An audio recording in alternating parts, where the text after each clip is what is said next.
धन्यवाद। आशीष यादव जी का धन्यवाद।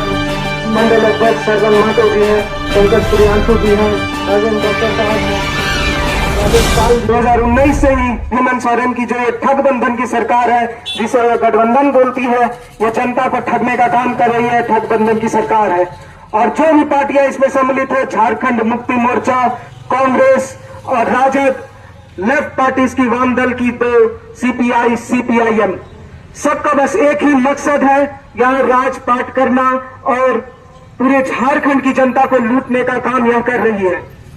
जहां जो छात्र और युवा राज्य और देश के भविष्य हैं, उस भविष्य के साथ खिलवाड़ कर रही है। न केवल उन छात्रों के भविष्य के साथ खिलवाड़ हो रही है, बल्कि पूरे झारखंड के साथ खिलवाड़ हो रही है, क्योंकि वो आने वाला भविष्य है। और आप जिस झारखंड के निवासी है, मूल निवासी है, जिसके मुख्यमंत्री बने बैठे हैं हेमंत दादा, आप उसी झारखंड के भविष्य के साथ खिलवाड़ कर रहे हैं। लगातार देखिए, सबसे बड़ा संगठन जेपीएससी है, Jharkhand public service commission, JSSC है, जेटेट का एग्जाम जो कि परीक्षा होती है, विद्यार्थी आगे जाकर शिक्षक बनना चाहते हैं, जो छोटे बच्चों को पढ़ाकर उनकी भविष्य सुधारने का काम करते हैं, जेटेट के माध्यम से शिक्षा भर्ती होती है। एक क्वालिफाइंग एग्जाम है जेटेट। 2024 के बाद से आपने जेटेट का एग्जाम नहीं लिया है, एक मात्र क्वालिफाइंग एग्जाम है, जिससे आप नौकरी भी नहीं दे रहे, बस जेटेट क्वालिफाई करने के बाद ही आप परीक्षा में बैठ सकते हैं, शिक्षक परीक्षा में। वो जेटेट के परीक्षा तक आपने नहीं लिया। ये बहुत दुर्भाग्यपूर्ण है हेमंत सोरेन जी कि आप युवा पीढ़ी को पार करके आज इस उम्र में पहुंचे हैं। दाढ़ी पक गया है आपका, लेकिन आपको मुझे लगता है कि बुद्धि नहीं आया है। बुद्धि बस आया है कि कैसे पूरे झारखंड में लूट घसोट का सरकार चलाकर पैसा कमाया जाए। आपको कोई भविष्य नहीं है। झारखंड की सुपर सीएम बनी बैठी है गांडे विधायक कल्पना सोरेन मुर्मू जी, माननीय मुख्यमंत्री की धर्मपत्नी है। जिस समय 500, 1000, 2000 साल पहले चलती थी राजाओं की प्रथा कि राजा सिंहासन पर बैठा है, उनकी धर्मपत्नी राजमाता है, उसी तरह झारखंड में आज कल्पना सोरेन मुर्मू भी राजमाता बनकर बैठी हुई है। वो तो अभी युवा के गिनती में ही आएंगी।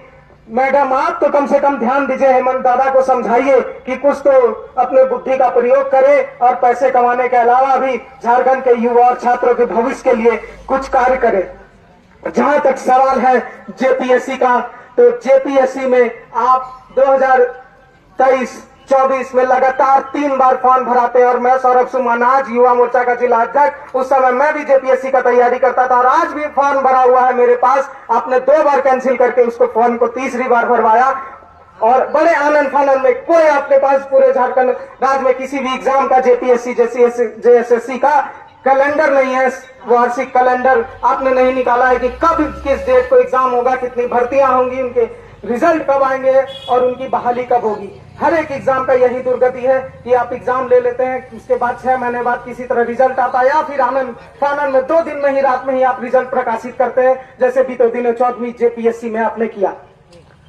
जब आप रिजल्ट प्रकाशित करते हैं, उसके बाद उत्तर पुस्तिका बच्चों की प्रकाशित नहीं करते हैं।